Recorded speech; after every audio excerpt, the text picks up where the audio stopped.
Jason Johnson operates a grain farm in Darlingford near Morton, just a mile away from the U.S.-Canada border. He's concerned about what these particular tariffs could mean for him and other Manitoba canola farmers. Jason joins us via Zoom this morning. Hello, Jason. G'day.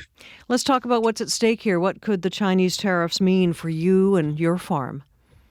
Well, it's for my farm in particular.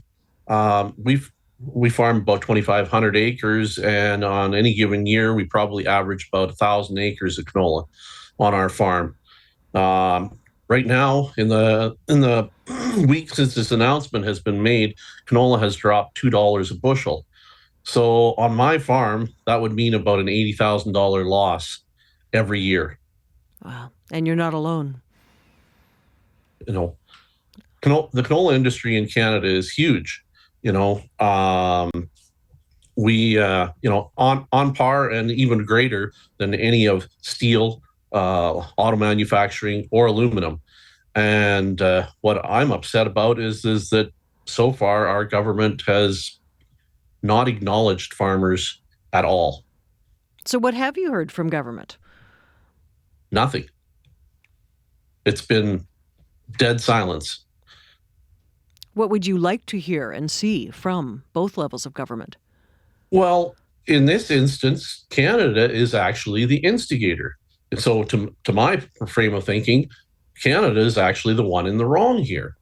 And because this is a retaliatory tariff for Canada placing a tariff on steel, aluminum, and electric cars and electric car parts to China. This happened back in October of last year, and it was largely done to align ourselves with the U.S., and they placed similar or exact same tariffs on China as well, and they wanted Canada and Mexico to impose the same tariffs to be in alignment with the U.S. So basically, we did it as a favor to the U.S. Well, since then, the U.S. has kicked us in the teeth, and so why are we kowtowing to what they want? I mean, and the industries that are being protected, like I say, are steel, aluminum, and auto manufacturing, which incidentally happens to all pretty much happen in Ontario and Quebec. Well, who is being hurt by this? The Canadian farmer all across Canada. And we are price takers. We don't set the price of what our product markets for. We are price takers. We have no say in this at all. We didn't instigate this at all. And yet, our politicians down in Ottawa have been completely silent on it.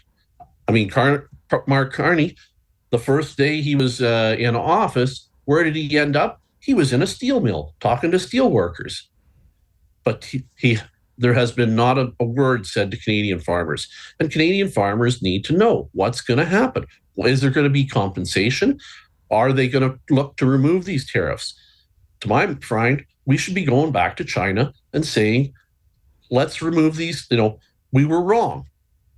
Be upfront. We were wrong. If Canada wants to be, says they are about free trade, so let's demonstrate it. Go back to China and say, we were wrong in imposing our tariffs. If we lift ours, will you lift yours? And I'm almost certain they would do that. It would be a good deal for them. It would be a good deal for us. Why are we doing this? These tariffs are set to come down Thursday, as you know. Do you have any hope that something might happen before then? I really don't. And unfortunately, this comes down to Canadian politics. In Canada, the Liberal base is almost entirely in Ontario and Quebec. And that's where these jobs are in Ontario and Quebec.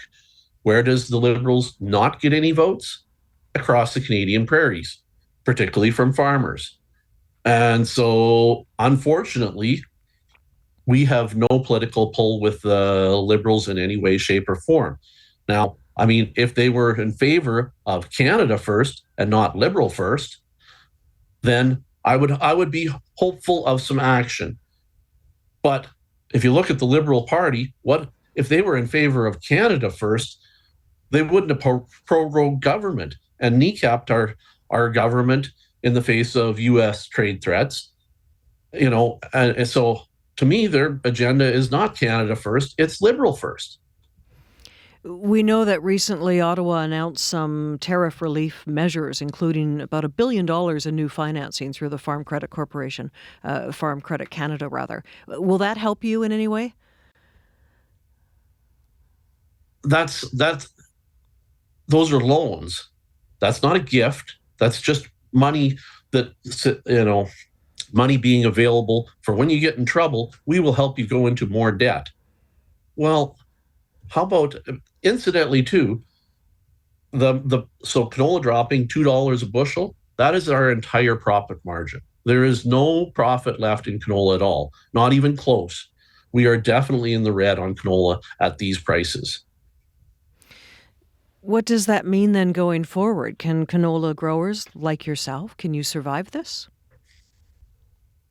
We will have to grow some canola acres still in order to just for rotational reasons.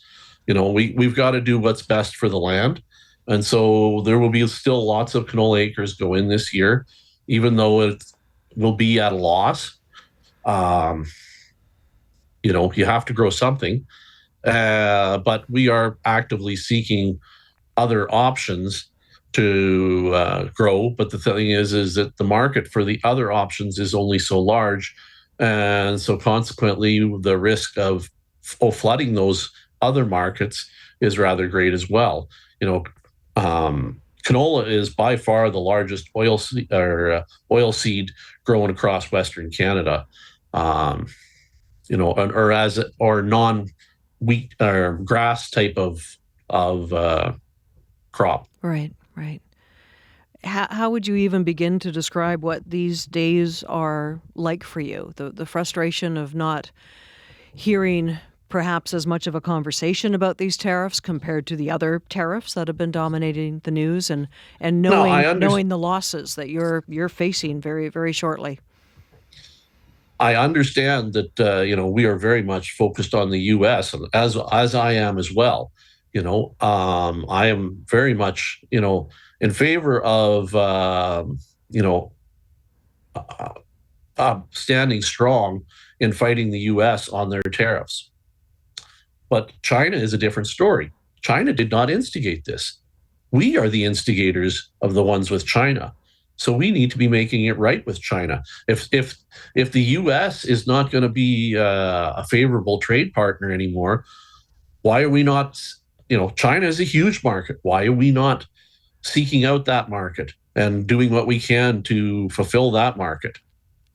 Jason, we'll have to leave it there for now, but hopefully we can touch base with you some more on this issue in the coming days and weeks. Thank you for your time. Thank you.